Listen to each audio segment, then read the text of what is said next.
Muchas gracias, Yulisa. El día de ayer tuvimos a bien y con mucho orgullo realmente dedicar nuestra participación, una de las dos que tuvimos,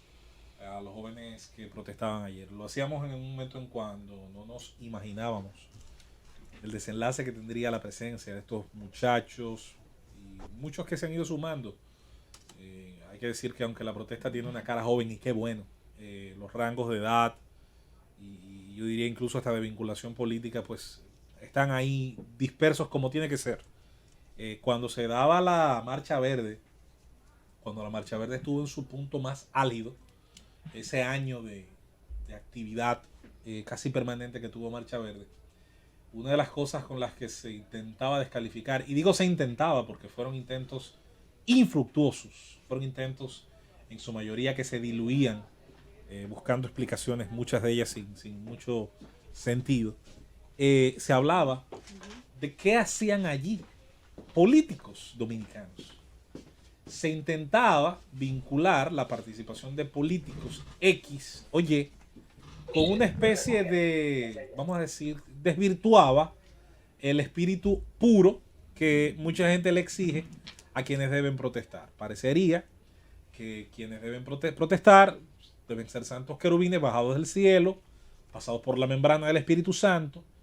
y una vez han pasado por esa agua bendita de la fuente de Lourdes, preferiblemente en Francia, entonces quienes están allí no pueden haberse jamás contaminado con la militancia política. Pues no, el hombre es un animal político por excelencia. En la sociedad que vivimos hoy, eh, yo diría que gracias a Dios porque me tocó nacer en esta época, no me gusta ninguna anterior a esta. Prefiero esta o las que le van a seguir a esta. Una de las mejores cosas es que las democracias, por imperfectas que sean, nos dan una idea desde muy pequeños de que somos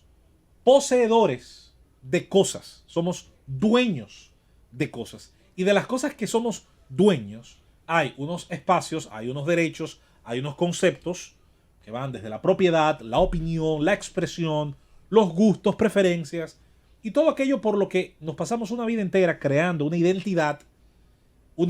que muchas veces hay que decirlo, nos va a poner en directo conflicto con personas que luego tienen opiniones distintas. La política, el accionar en la política, no es más que precisamente ese campo de batalla de las opiniones. ¿Opiniones sobre qué? Sobre cómo hacer mejor las cosas. ¿Qué es la política eléctrica, por ejemplo, sino una discusión eterna sobre los aspectos técnicos, económicos y de otra índole, que deben decidirse, según algunos hacia una dirección, según otros hacia otra dirección, para resolver un problema que tiene aquí desde que Lili prendió una bombilla en 1897, por ahí, o 1887, qué sé yo? ¿Qué es la política económica sino la divergencia pública, oral, contradictoria, entre quienes, apuntándose en una dirección u otra, definiéndose por una escuela u otra de pensamiento, o tratando de ser pragmáticos en la mezcla de conceptos de las distintas escuelas, dicen, no, estas son las directrices que deben tomarse para generar más prosperidad, para cuidar la riqueza, o bueno, o sabrá Dios si hay otra intención alguna vez al frente de la política económica de un país. Todos los días los políticos toman decisiones, nos gusten o no, y esas decisiones nos afectan. Yo estoy seguro que mucha gente que está escuchándonos, que va en un vehículo, en un autobús, en el transporte masivo, en el metro, con sus celulares, sus audífonos, probablemente no se enteró en vivo en el momento en que se discutía tal vez en el Congreso cargar los impuestos que tienen las telecomunicaciones, para citar un caso de tantos. Ahora, cuando usted comenzó a notar que la factura comenzó a llegar de cierto monto, que hacer una recarga comienza a costarle tanto, pero por menos minutos que antes, usted comienza a preguntarse, ¿y qué pasó aquí? Ah, es que hay un 30 y tanto por ciento de sobrecargo al costo de las telecomunicaciones. Y eso lo decidió un político, le guste a usted o no. Haya votado usted en su demarcación por quien debía representarle y todavía votó, y lo hizo a lo mejor en un ejercicio correcto y de conciencia, probablemente quien usted decidió confiar, por quien usted decidió apostar, a lo mejor no ganó. Usted está representado por aquel que no votó, igual es su representante, igual es a quien usted debe exigirle, buscar los mecanismos para exigir, entre otras cosas, que en nombre suyo, que es como están los diputados, los senadores en la Cámara, como está el presidente en el Palacio y como están los funcionarios nombrados por decreto presidencial. En nombre suyo están tomando decisiones. Toman decisiones en nombre de nosotros cuando se endeudan.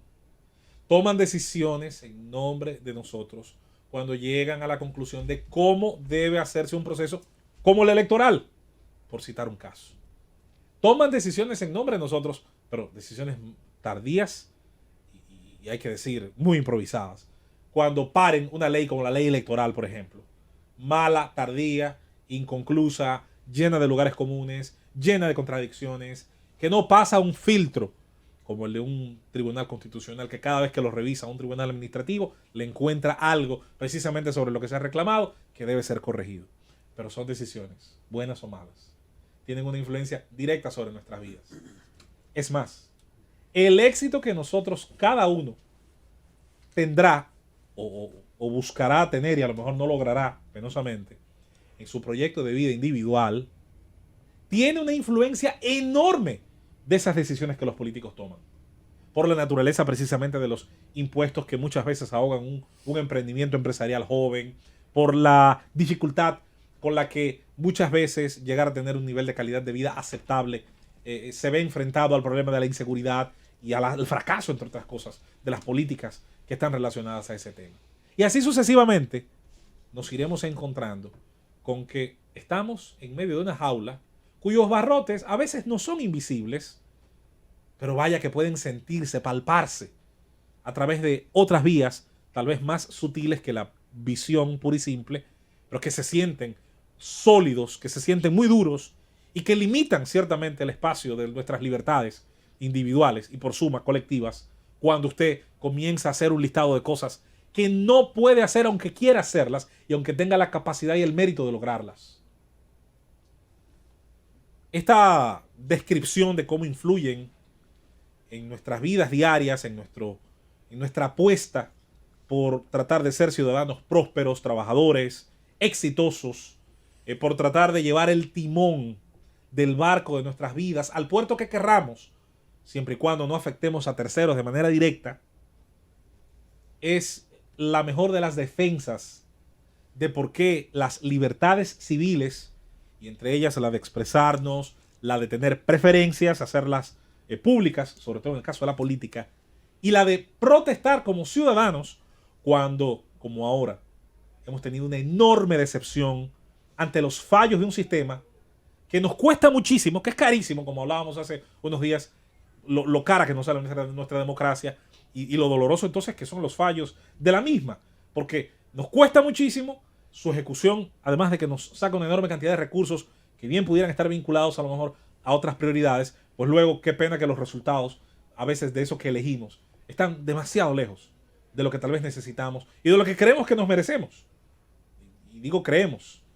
porque yo creo que sí, hay gente que a lo mejor se merece lo que está, pero creo que hay muchos ciudadanos que no merecen lo que han tenido que pasar, no solo ahora con este tema de la Junta, lo que ha tenido que pasar día a día con las políticas de seguridad, lo que tiene que pasar todos los días con las políticas muchas veces que no se han hecho o que han fallado en otros campos, como el transporte masivo, el tránsito en nuestras calles, las infraestructuras debidamente hechas, mantenidas, cuidadas, para que sean utilizadas por nuestros ciudadanos. Todos los días existe una lucha, una guerra, una batalla entre esas libertades y el intento de confiscar algunas de ellas, así sea de manera, insisto, sutil, en pos de unos supuestos beneficios que nunca vemos y que si llegamos a ver nunca son suficientes y no vale la pena realmente perder muchas de esas libertades. De eso se trata lo que está ocurriendo ahora. Y cada día, señores, de alguna manera u otra, podemos perfectamente sumar un poquito más en la defensa de esas libertades. El primer paso es crear conciencia. Por eso insistimos aquí y en el término de este comentario, que la diferencia entre ser un pedazo de carne con ojos, a lo que le llaman gente, a ese ente amorfo, a ese molote, y ser un grupo grande de ciudadanos, es el conocimiento de sus derechos, es el conocimiento de sus deberes, y es mantener siempre ese balance en conocimiento. ¿Qué sacrifico todos los días y qué me cuesta? Ahora, ¿qué yo exijo recibir para estar conforme con lo que estoy sacrificando? Me estoy comiendo horas en los tapones de la capital o de Santiago, de cualquier municipio. Estoy sufriendo las consecuencias de no poder hacer un montón de cosas porque la delincuencia me limita en la libertad que tengo de divertirme, de moverme, de hacer ejercicio cuando llego a mi casa del trabajo, con esa misma fuerza que nos sentimos limitados por esos acontecimientos diarios. Entonces tenemos que exigir. Y a veces la exigencia es ante una urna, a veces es ante una institución en un parque público, a veces es ante una bomba lacrimógena